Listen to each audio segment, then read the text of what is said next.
दोस्तों, जैसा कि आप इस वीडियो के माध्यम से देख रहे हैं, आज फिर एक बार मैं कोटा कलेक्ट्रेट परिसर में जो ये धरना चल रहा है जेके मजदूरों का, तो इनके बीच में आया हुआ था।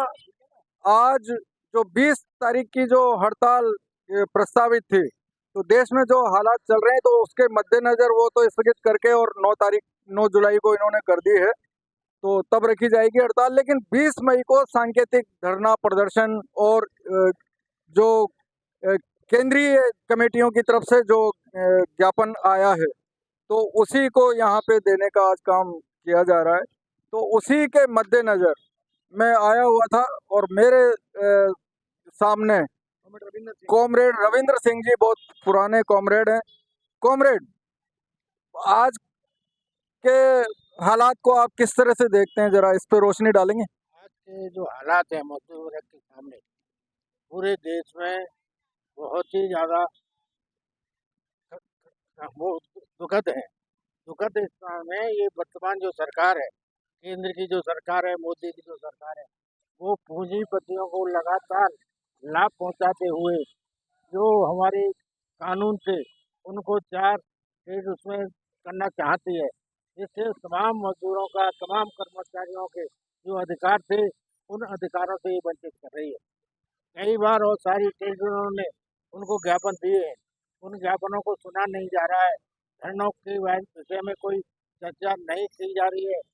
केंद्र की तमाम केंद्रीय ट्रिब्यूनल ये बात कर रही है कि जो हमारे जो पुराने कानून थे उन्हीं कानूनों को लागू किया जाए, वरना तो ये पूंजीपति लगातार मजदूर को कभी भी निकालता है, कभी भी कारखाना बंद करता है। लाखों कर्मचारी इसी पे इनके उससे आज पूरे देश में कारखाने बंद होने के कारण मजदूर बेरोजगार हो गए और ये बेरोजगारी लगातार बढ़ती चली जा रही है। और दूसरी तरफ जो है परमानेंट कर्मचारियों की जगह संविदा कर्मचारी रख करके 5-7 हजार रुपया की तनख्वाह पे उनसे काम करवाया जा रहा है। वो 5-7 हजार रुपया की तनख्वाह में एक एक व्यक्ति का भी पेट नहीं भरता है, जबकि केंद्रीय ट्रिब्यूनल 25 हजार मिनिमम वेतन की मांग कर रही है और उसको लागू करना, जिससे कि उसका परिवार आराम से चल सके। इस प्रकार से ये जो वर्तमान सरकार है, ये अडानी अंबानी इनको लगातार लाभ पहुंचाने के लिए ये सारी प्रक्रिया की है। तो ये सरकार मजदूर विरोधी है, किसान विरोधी है, गरीब विरोधी है। इसकी यही प्रक्रिया है। ऐसी सरकार को तुरंत जो है हट जाना चाहिए और हमारे जो कानून है उनके ऊपर विचार करना चाहिए। दोस्तों, मेरे साथ ये महेंद्र नेह जी हैं हमारे, जो विकल्प साहित्यिक संस्था के अलावा एक पार्टी से भी जुड़े हुए हैं, उस पार्टी को यही चला रहे हैं, MCPIU, है ना। तो वो यूनाइटेड जो जिसके पीछे लगा हुआ है, तो वो पार्टी ये चला रहे हैं यहाँ पे। और मतलब आए दिन जो धरने प्रदर्शन और जो होते हैं, तो उनमें इनकी सक्रिय भूमिका रहती है। ये आते हैं, बराबर आंदोलनों से जुड़े हुए हैं और देश के हालात पे बहुत बारीकी से नज़र रखे हुए हैं, बहुत पैनी नज़र इनकी है। तो इनसे आज ये मिल गए, यहाँ पे ज्ञापन जो दिया जा रहा है, तो प्रदर्शन और ज्ञापन तो ये मिल गए मुझे। तो ये साहित्यकार के अलावा चूंकि नेता भी हैं, तो उस नाते इनसे जानना चाहेंगे कि महेंद्र जी, देश के मौजूदा हालात को आप किस तरह से देखते हैं? सबसे पहले तो ये सवाल आपसे। देखिए, मैं समझता हूँ कि आज़ादी की लड़ाई के दौरान मजदूर आंदोलन देश में ब्रिटिश जो ईस्ट इंडिया कंपनी थी, जो ब्रिटिश सरकार थी, उसके खिलाफ भारत के मजदूर हैं दुनिया के मजदूरों के साथ मिलकर, चाहे बम्बई हो, चाहे कलकत्ता हो, चेन्नई हो, अहमदाबाद हो, सूरत हो, कानपुर हो, वहाँ पर मजदूर आंदोलन ने एक बहुत बड़े कीर्तिमान स्थापित किए हुए हैं। और अंग्रेजों की सरकार उस समय की भी मजदूरों की ताकत के आगे झुकती थी, कांपती थी। और उन्होंने, आपको याद होगा भगत सिंह जो क्रांतिकारी उनके साथी थे, उनके बारे में पूरा हिंदुस्तान जानता है।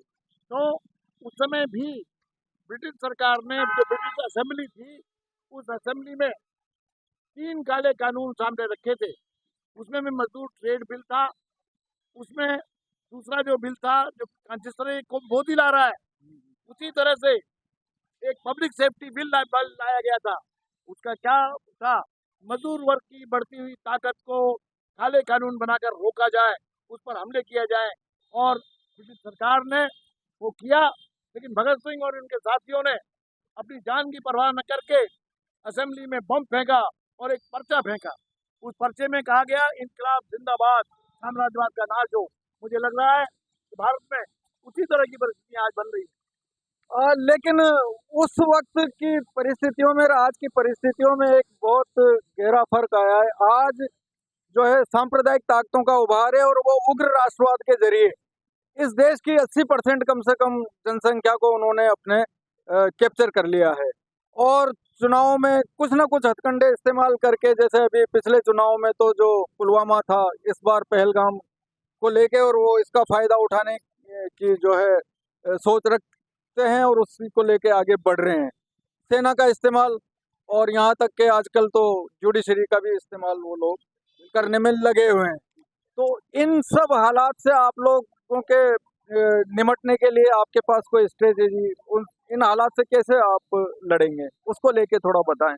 देखिए क्या है कि जब जब मजदूर आंदोलन तेज हुआ, चाहे ब्रिटिश सरकार के समय हुआ हो या आजाद हिंद की, जो हिंदुस्तान आजाद हो गया, अंग्रेजों के चंगुल से हम निकल के आ गए, इसके बावजूद यहाँ की जो सत्ता है उस पर पूंजीपति जमींदारों का, भूस्वामियों का, काले बाजारियों का, ठेकेदारों का, उन्हीं का राज है, उन्हीं का राज है। तो ये जो पूरा गठबंधन है जन विरोधी लोगों का, उस गठबंधन में जब जब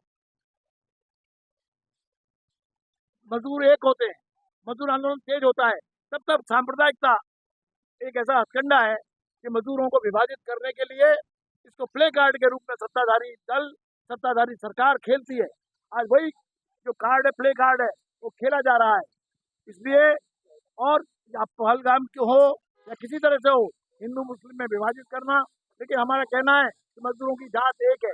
मजदूर हिंदू मुस्लिम नहीं है, मजदूर मजदूर है। और कश्मीर के जो निवासी हैं, उन्होंने भी बता दिया कि हमारा देश, हमारा कश्मीर बटा हुआ नहीं है, हम सब देशवासी एक हैं। क्यों? हम किसके खिलाफ एक हैं? हम जुल्मों के खिलाफ एक हैं, हम नरेंद्र मोदी की तानाशाही के खिलाफ एक हैं, और हम अपने मजदूरों की मांगों के लिए आगे बढ़ने के लिए एक हैं। तो मैं चाहूंगा कि हमारे बीच में जी राकेश जी गालो, मुकेश जी गालत मुकेश साहब मुकेश हैं, जी जो संयोजक है पूरे जी आंदोलन के, जी कोटा में जो संयुक्त मोर्चा है उसके आप संयोजक है, उनसे उनका विचार लीजिए। वेस्टर्न सेंट्रल रेलवे मजदूर सभा का प्रदेश महामंत्री। जी जी जी जी मुकेश जी, आपने जो ज्ञापन दिया है तो उसकी मुख्य मांगे उसके बारे में थोड़ा सा बता दें। अखिल भारतीय स्तर पर 12 सेंट्रल ट्रेड यूनियंस ने मिलकर एक संयुक्त मोर्चा बनाया हुआ है, एक मंच पे आए हुए हैं, और इस संयुक्त मोर्चा के माध्यम से 12 सेंट्रल ट्रेड यूनियन के माध्यम से जितनी भी मजदूर विरोधी जो नीतियां हैं सरकार की, उन तमाम नीतियों के खिलाफ एक मंच पर आकर के और उसको निस्तारण करना, इसका परम कर्तव्य है। इसी उद्देश्य को लेकर के ये बना है। और उसी श्रृंखला में केंद्र सरकार ने 44 राष्ट्रीय श्रम कानून थे, उनको अमेंड करके, उनको संशोधन करके और 4 श्रम कोड के अंदर उनको विभाजित किया। ये किसी भी सेंट्रल ट्रेड यूनियंस की मांग नहीं थी, ये केवल पूंजीपतियों का एक एजेंडा था जिसको सरकार ने क्रियान्वयन करने का काम किया है। ये 4 लेबर कोड संसद से पारित हो चुके हैं, लेकिन अभी इनका क्रियान्वयन फील्ड में लागू नहीं हुआ, और सरकार इस पिछले महीने अप्रैल 2025 के अंदर इसको लागू करना चाह रही थी। सारी इसकी वो समीक्षा हो चुकी थी, और उसी के विरोध में 12 सेंट्रल ट्रेड यूनियंस ने एक मंच पे आके दिल्ली में 18 मार्च को एक राष्ट्रीय कन्वेंशन किया। राष्ट्रीय कन्वेंशन करके दिल्ली में ये फैसला किया कि आगामी आने वाली 20 मई को हम इन 4 लेबर कोड और जो मजदूरों के समक्ष आने वाली ज्वलन समस्याएं हैं, जिससे उनका पूरा जो बस अस्तित्व है वही खतरे में है, मजदूर और मालिक का रिलेशन खत्म हो रहा है, कोई रिलेशन नहीं रहा। ऐसे में इन चीजों को लेकर हम 20 मई को एक राष्ट्रव्यापी एक दिन की हड़ताल करेंगे, और उसकी सब तैयारियां लगभग पूरी चुकी होती है। लेकिन इसी बीच ये जो पहलगाम का ये जो वातावरण बिगड़ा, मिलिट्री मूवमेंट हुए और तमाम ये हमले हुए और ये हुए, तो उससे एक वातावरण जो बिगड़ा है, तो ऐसे वातावरण में सारी सेंट्रल ट्रेड यूनियंस ने एक बैठ करके ये तय करने का काम किया कि भाई ऐसे वातावरण में हमें सरकार का साथ देना चाहिए, राष्ट्र का साथ देना चाहिए, देश का साथ देना चाहिए, ताकि इसमें किसी तरह की वो विचार ये कोई जो है वो ध्यान बांटने का काम नहीं हो। तो ये बैठ करके, और दूसरा वो अप्रैल में जो लेबर कोड लागू होने वाले थे वो भी नहीं हुए। तो ये सब चीजें हो करके सारी सेंट्रल ट्रेड यूनियंस ने मिलकर के तय किया कि हमने 20 मई की जो हड़ताल तय की थी उसको 9 जुलाई रेफर किया जाता है, और आज के दिन 20 मई को हम सारे जिला स्तरों पर, तमाम तहसील स्तरों पर भारत सरकार के नाम, प्रधानमंत्री के नाम एक ज्ञापन देंगे जिसमें पूरे देश के मजदूरों की भावनाएं हैं, और वो ज्ञापन हमने आज जिलाधीश महोदय के माध्यम से प्रधानमंत्री के नाम देने का काम किया। उसमें स्थानीय मांगे भी रखी हैं।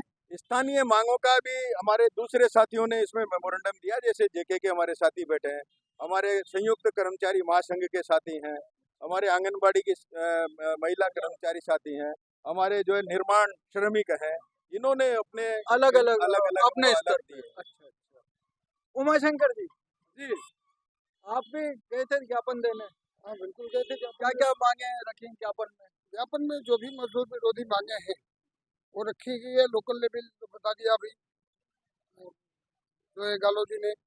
लोकल लेवल पे हमने जो भी धंधा चल रहे हैं और जो निर्माण मजदूर से संबंधित है, और जो भी मजदूरों के ऊपर किसी भी तरीके का जो इस तरीके का भय व्याप्त है और उनको न्याय नहीं मिल रहा, उस न्याय को दिलाने के लिए, उस सारी बात करने के लिए हम सरकार को ज्ञापन दिए हैं कि भाई ये सारी चीज़ें बंद कीजिए। और मेन बात थी जो मजदूरों को 92 दिन से जेके मजदूरों का धरना चल रहा है, इस मजदूरों के बारे में हमने उनसे कहा कि साहब 92 दिन हो गए आपके दरवाजे बैठे हुए, लेकिन अभी आप तक कोई सूचना नहीं दी, कोई हमको बताया नहीं कि आखिर क्या हुआ।